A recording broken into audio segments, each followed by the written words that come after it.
Hi, good morning, guys. Welcome to this webinar being put on by Lumers Corporation PLC, where we'll be discussing the new UK consumer duty.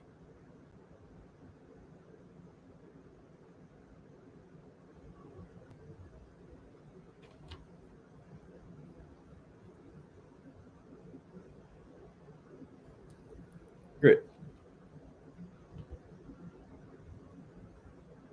So, I'm your facilitator for today. My name is Odin Brian Williams, and I am the head of legal, regulatory, and compliance affairs for Lumos.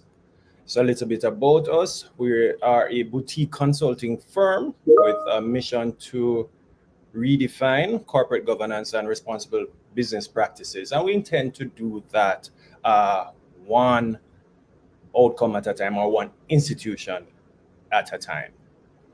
Now, the UK Consumer Duty is a pioneering legislative framework, as I like to put it, and it's designed to empower and safeguard consumer interests in this, what we call a rapidly evolving marketplace, given globalization, data-driven technologies, especially with persons operating within the regulated financial industry. And it is aimed primarily to address the asymmetry of power between consumers and businesses. So the what is novel about the consumer duty is that it is aimed at redefining the obligations of companies towards their retail customers, especially. Now, consumer duty isn't anything new to the UK. And central to the duty are its core objectives, and that is to foster transparency, fairness, and accountability within consumer business interactions. So the duty intends to instill a culture, so it's a rapid change in how regulated financial entities take responsibility amongst themselves, and it is aimed to compel them to prioritize consumer welfare and operations, products, and services. Now, as I said before, the UK consumer protection laws isn't new. It goes back to the early 20th century, from the Sales of Good Act of 1893 to more recent consumer protection laws, such as the Consumer Rights Act of 2015. And of course, in 2024, we're going to be seeing more being done in terms of consumer protection law, especially in the UK. So we're going to be paying keen attention to those developments. And of course, we're going to be speaking about them in the future. But for today, we're looking at the consumer duty. Uh, some of the pressing challenges that presented themselves really jolted the FCA in addressing information imbalance between consumers and businesses.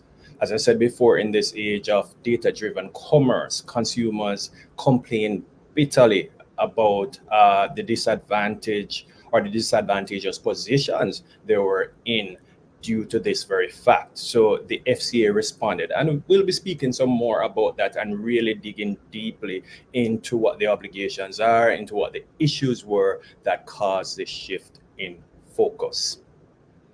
Now, the FCA is primarily concerned about firms providing information and whether or not they are misleading or difficult for customers to understand, because at the heart of all of this is the customer and their ability to get value for money, their ability to understand what it is that is being communicated.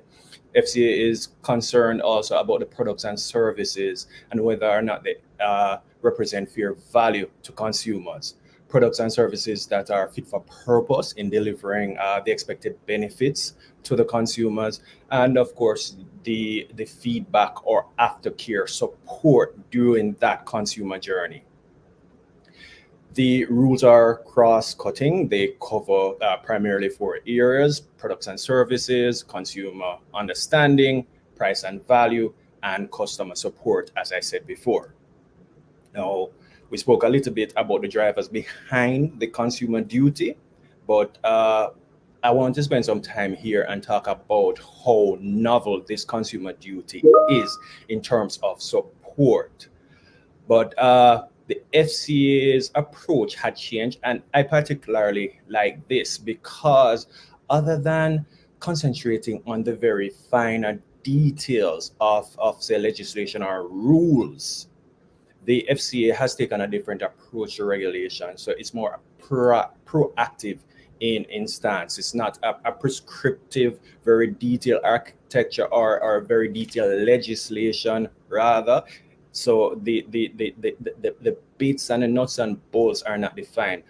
It's the thinking that is different. So the FCA is not focused on the very wording and long prescriptions that you normally see in rules. Instead, I refer to it as concentrating on the pith and substance that allows really the firms to determine the outcomes they desire and what they intend for customers, bearing in mind the FCA's mandates and instructions. So the FCA is saying this is what essentially we want you to do, and they're allowing the players in the market to say, okay, having what you mandate in mind, this is how we are going to change our business processes to make sure that we're compliant. So that is what I consider novel about this approach, and I think it's proactive, and the pith and substance priority for me is very significant.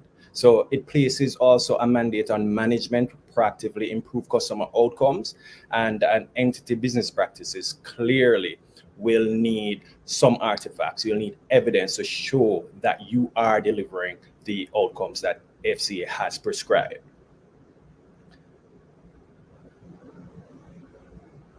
Now, I keep saying, and you'll hear me say this throughout this webinar, that the uh, consumer duty has a wide application. It's applicable also not only to business to customers, but when you're considering retail products and services, it is also applicable to business customers. And as we continue this webinar, I'm going to speak to that a little bit because it is applicable to smaller firms and small charities as well. That's why I put that bit in there, business to business as well, because it is applicable to retail products and services. So when you consider the FCA also, it drills down beyond governance. It goes into the policies and the operations. So every node, every aspect of customer interaction from the product development stage into the launch and the activities concerned with that product, and also the aftercare service. So it stretches across a whole gamut from product development all the way up to board reporting, reviews, and governance issues. So it's that golden thread, as I like to say, that runs across all your strategies, all your activities, all your departments. So you're bearing in mind the outcome and also how it will affect the customer, how you relate and how you measure these outcomes and also report on them. So the FCA, which I think they have been really good in terms of preparing for the launch of this new consumer duty, they had done several pulse checks. So they assessed larger firms and their implementation plan prior to the July deadline. So they really looked at larger firms and assessed how they were doing their preparation in order to become compliant with the duty. So what they found was interesting. They definitely found that firms generally understood the duty, but in doing so, they identified deficiencies in some of the implementation plans. So what was striking is that they found that firms lack clarity on leadership and implementation programs. So they weren't sure who would own and champion the implementation programs, because when you look at the plan to implement the duty, that was really lacking. It seemed a little bit uncertain there. There were unclear methodologies for assessing compliance with the four outcomes. So firms still weren't getting it right. And they also had several failures in terms of identifying key third party relationships or general discrepancies in the plan. What that says to us, it says to me and persons really in the corporate governance assurance industry, is that firms will need help. Firms will need to go back to the drawing board to really detail a plan. And of course, this is new. It is a new regulation that you will have the teething pains.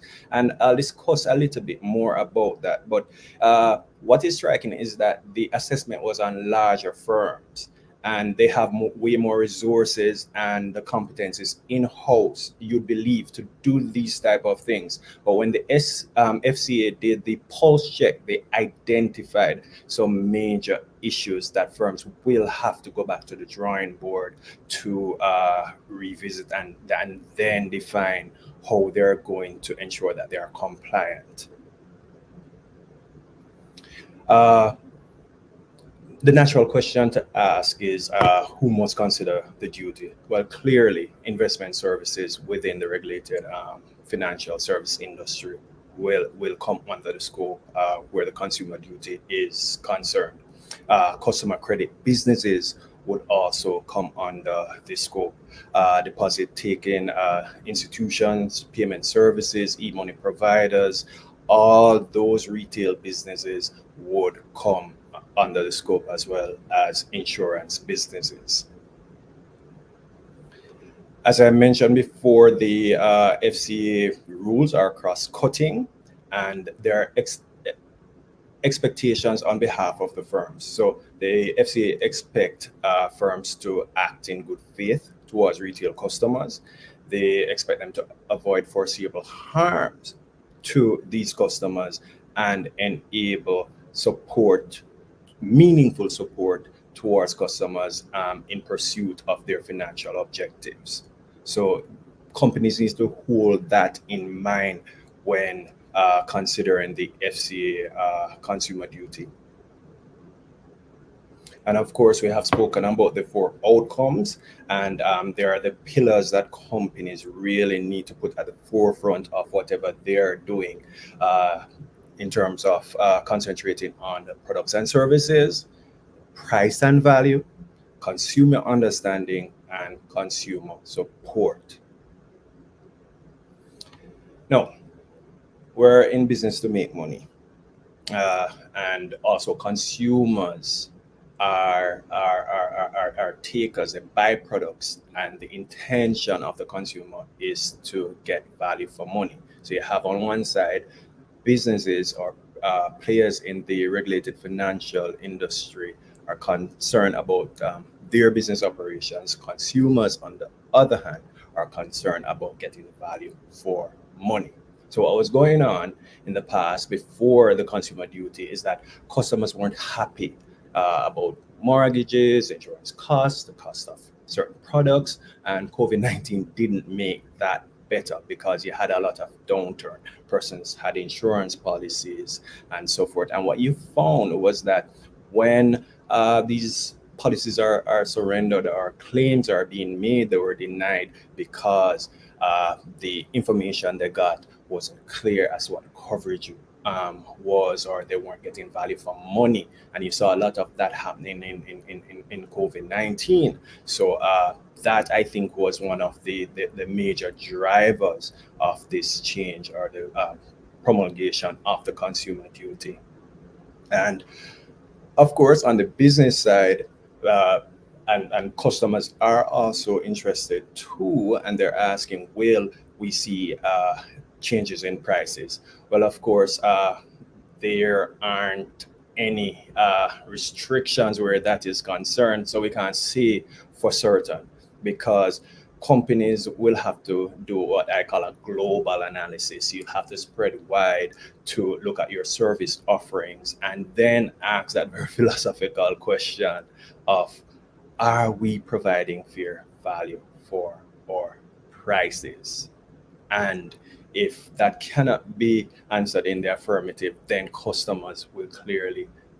businesses will clearly need to do some work to make sure that what they're offering adds value and significant value for customers. So, as I said before, firms are not prohibited to raise prices, and several factors affect prices. And of course, depending on what the product is, you might be justified in certain costs. So, for instance, you look at fixed deposit. If somebody ends that fixed deposit earlier or surrender a policy, then there are penalties, etc.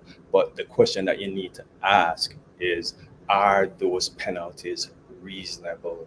Are those costs reasonable? So, depending on what your input factors are, R&D, etc., it might and well, clearly it should affect the prices. So what businesses need to keep in mind are the FCA expectations and being prepared to justify to themselves and also to their boards, because boards also have a responsibility to monitor these and when developing strategies or new product that have to keep the FCA expectations in mind. And also they need to take note that FCA can take action, and a lot of that action will be dependent on what you're able to prove or evidence in your reporting architecture, because FCA will come in and inquire and examine the architecture if needs be. Now, let us talk a little bit more about the FCA expectations of companies. What FCA is expecting, especially in terms of your artifacts, are and it's pretty straightforward. We have come up with just 10 things that you might consider. You need to be looking at your policy formulation and oversight mechanisms. So you don't want to have clear documentation of your policies or new policies being developed or policies being amended, as well as your procedures. How are they going to be implemented? How do they incorporate consumer welfare into those policies and oversight architecture? How do you report up to your board? What do you consider, and so forth? So you will need to evidence that or have artifacts that shows that you have considered these things, you have revolutionized how your business is. So you need to look at records of customer interaction. So you're going to have to detail and report up your interactions with customers, including communication, products and service explanations, and complaint resolutions. If you're looking at, say, a contract or terms of engagement with your customers, then that needs to be simplified, needs to be in a language that customers can understand and relate to. So you might need to revisit your company documentation to make sure that you have edited a lot of the fine prints are taken out and the major concerning clauses are more evident and they are clear, especially where customers are concerned. You need to also look at your evidence of customer-centric culture. So in the business, you will need to prioritize customer interests. So is there evidence of that? Do you have training programs? What training programs have you done? What were the topics that you discussed? How long or how often are you doing that, especially in the short term? Internal communique being sent to general staff, changes in how you relate, how you are now prioritizing a customer-centric culture. So especially, as I said, in the short term, those will be some of the things I believe that FCA will be looking for. Compliance reports and assessments. How are you adhering to consumer duty and regulations? So you need to be able to take a snapshot. You need to be able to report on how you are deriving compliance within the organization itself.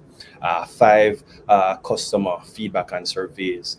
Now, These can be pretty cost neutral, or you might need to invest in technology to be able to assess that. And one of the things I considered was for larger entities where you have thousands of calls and emails coming through, how do you now report on those kind of things? How do you respond? How do you show that you are responding positively and so forth? So those are big things that you are going to need to, as a company, sit down and have that huddle with the respective members of your team to see how you're going to capture that data and report on it. And we're going to be speaking about that some in some greater detail in the slides to come. So we'll revisit that.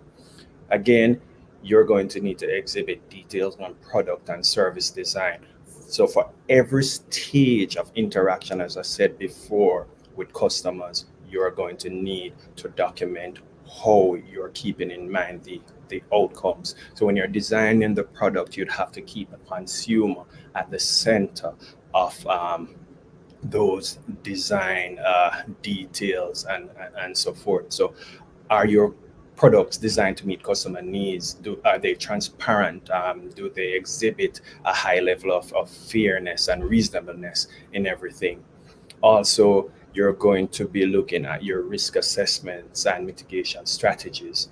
Uh, how do you record your risk assessments related to customer practices? So even at the board level, especially at the board level, you're going to need to incorporate that into the major strategies and have real recognition of those and persons championing those issues in the board meetings, in the subcommittee meetings, and as well as throughout the organization generally.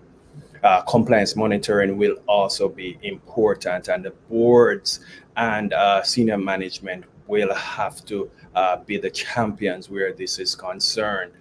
uh, has there been an issue raised? Is it on the agenda? How are you planning to ensure that those issues are resolved? So you're going to need to develop systems to monitor and ensure compliance where that is concerned. So regular updates of the protection laws and regulations and so forth, and then implementing that in the overall governance architecture in the firm.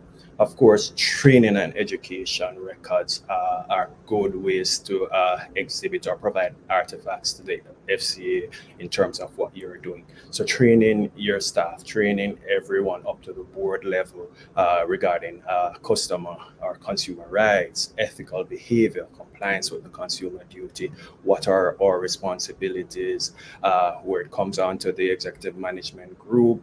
Uh, Whoever owns certain processes can also be subject to sanctions from the FCA if they're not doing what they're supposed to do, especially in terms of the outcomes of consumer duty.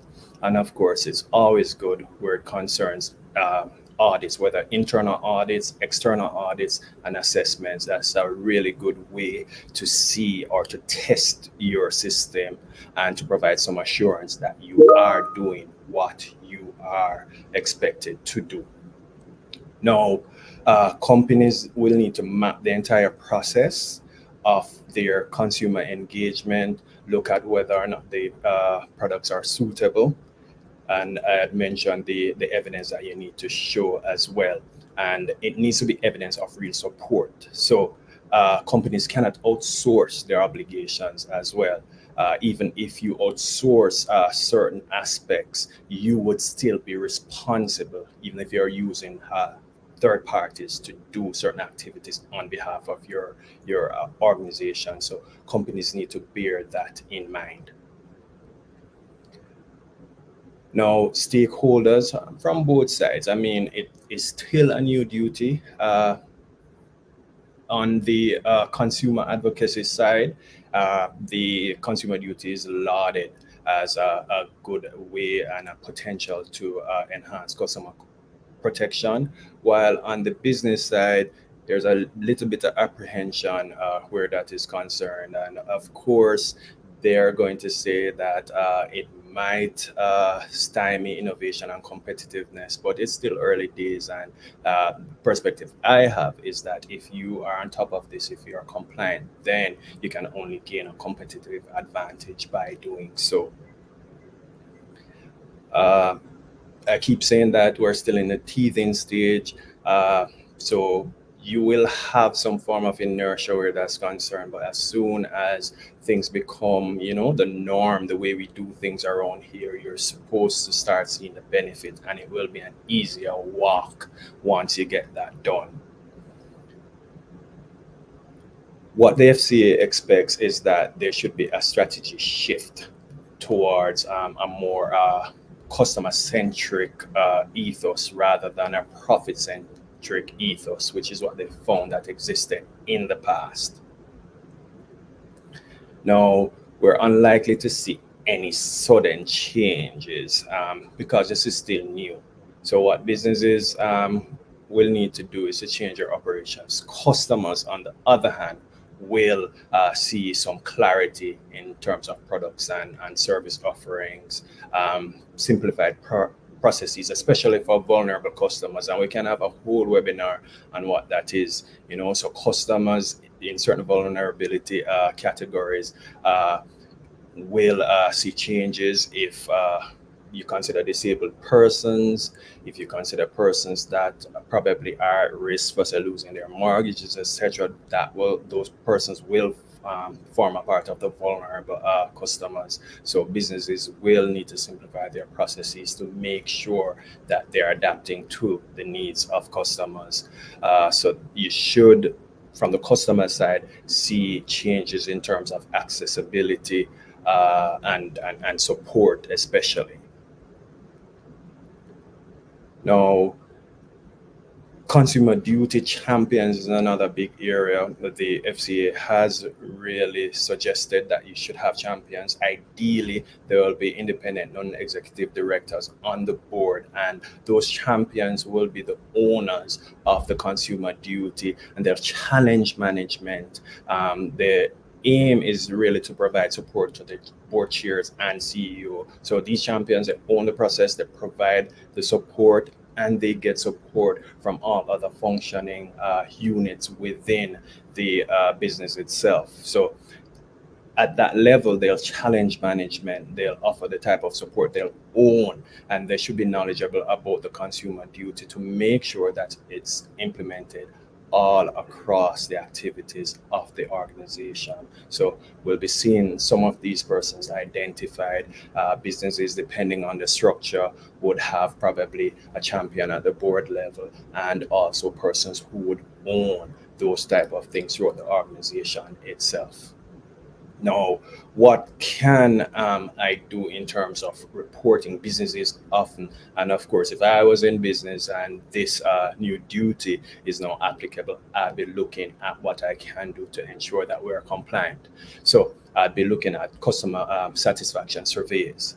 I'll be looking at net promoter scores, consumer retention rates, customer churn rates, customer feedback and reviews, usage and engagement metrics, quality of my support interactions, and of course, social media is big, and businesses can capitalize on these social media metrics in terms of having a snapshot really on how well they're doing, if they're responding to customer complaints, they're analyzing their mentions or sentiments and etc. And these are good ways that you could report. These are good artifacts or evidence that you could use in your annual reports, into your compliance reports and so forth, and even up to the board. Now, in terms of governance, the board, as I said before, and senior management, they have a large responsibility. And what is interesting about it too is that they can be personally liable because they fall into the SMCR group. So boards will need to look at prioritizing good outcomes. They'll need to look at their responsibility and really define that. So you might have a change in policies or job descriptions, etc., to really highlight the roles and responsibility of persons who are in the SMCR group, and also being sure that you're applying a customer centric approach all through the activities, all the way up to the board. So even in terms of strategy, that now needs to be implemented and given the same amount of weight, just as you would profit centric strategies that you consider. So this is also big where the consumer duty is concerned, because it might mean that you'd have to change your whole approach. Now, we have some concluding comments. How Lumra sees it is that implementing the UK consumer duty is a pivotal step towards ensuring fair and transparent practices in customer interactions. So, by adhering to standards, businesses can build trust, enhance customer satisfaction, and foster long term relationships. We say that embracing this duty not only safeguards customers, but also strengthens the integrity and credibility of businesses within the marketplace. Now, I'm going to be looking at just how Lumos can help businesses. If you have questions, and of course, it's a new duty, uh, we can look at doing some compliance assessments. We can conduct a thorough review of existing policies and procedures and so forth. We can assist in terms of policy development, training, risk management guidance, process improvement, can assist in terms of documentation and support, monitoring systems, audit and review, and regulatory updates or response to regulators. And of course, our email addresses are there if you want to reach out if there's anything that's unclear, etc. Feel free to ask us questions. Feel free to reach out for clarification, etc. So I'm going to be looking at some questions right now. I see that we have a question. Are there any specific challenges or advantages for international firms operating in the UK under this duty? Well, of course, if you're operating in the UK under this duty, then certainly your offices, your products that are available to UK customers will have to adhere to the duty. So you're not excused by it, as I said before, even in terms of third party usage. If you're engaging third parties to carry out certain processes, you are also responsible to ensure that those activities adhere to the consumer duty. Another question: are there specific challenges that smaller firms might face in implementing these regulations? Of course, smaller firms that don't have all the resources that larger firms would have, they certainly might not have the competencies.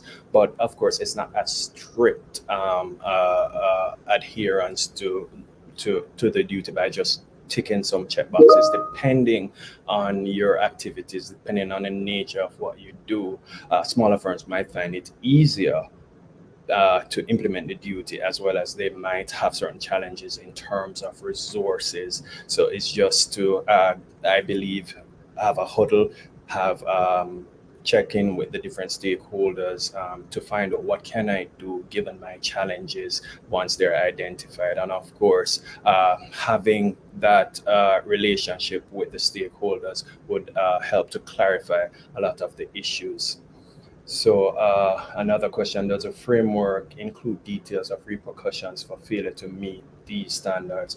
Of course, if you are not compliant, then the FCA certainly has sanctions that they can implement. And it drives back to this slide where the FCA has really stated, and I will just highlight two quotes.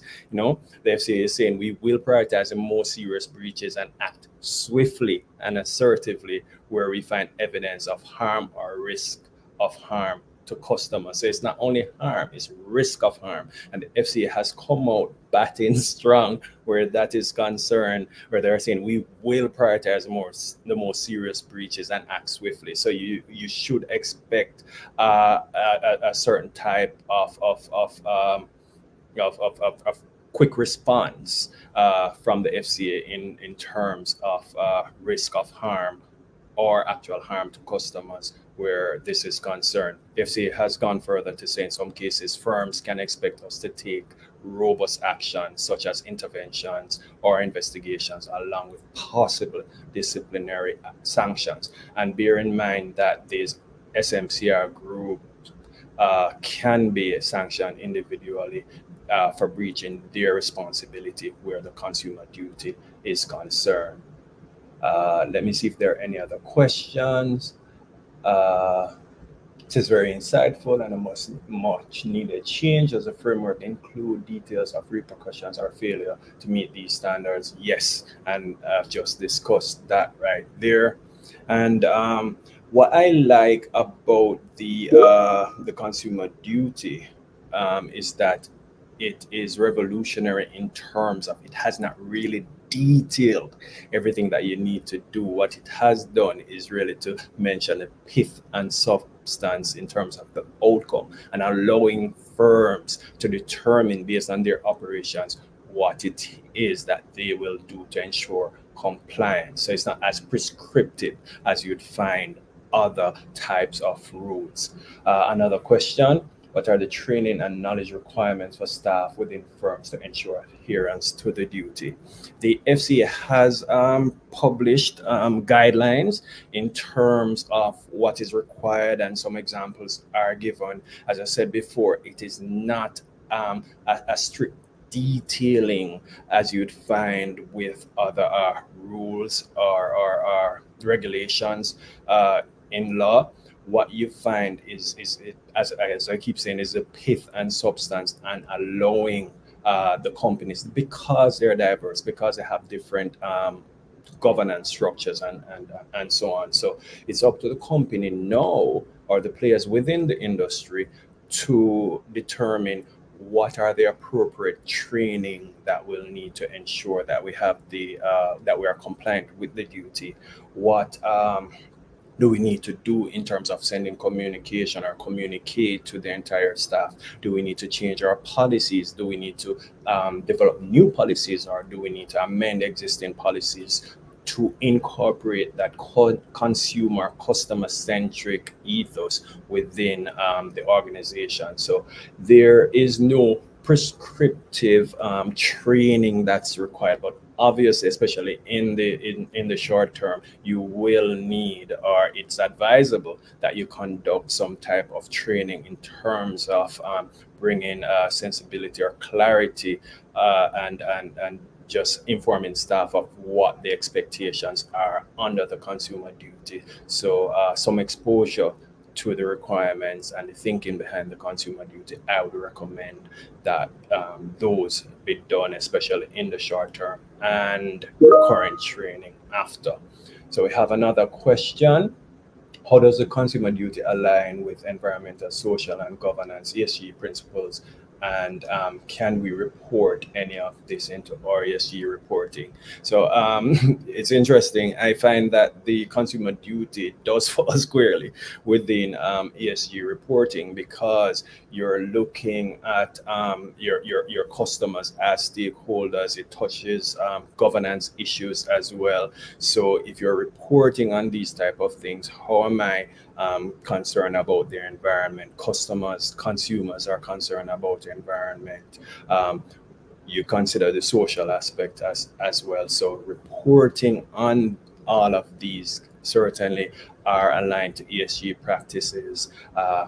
In terms of your annual reports, your compliance reports, your engagement with stakeholders, and so forth, these would be good things to report on and have evidence of what you're doing as an entity and as a good corporate citizen, because it's really talking about fairness to customers and on ensuring that they get value for money.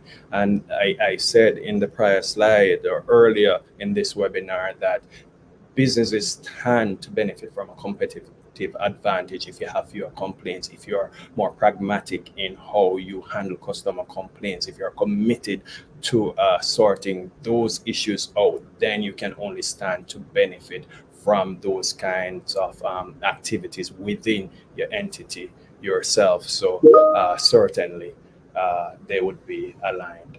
Another question: how do you think these regulations influence consumer trust and loyalty in the financial sector, especially?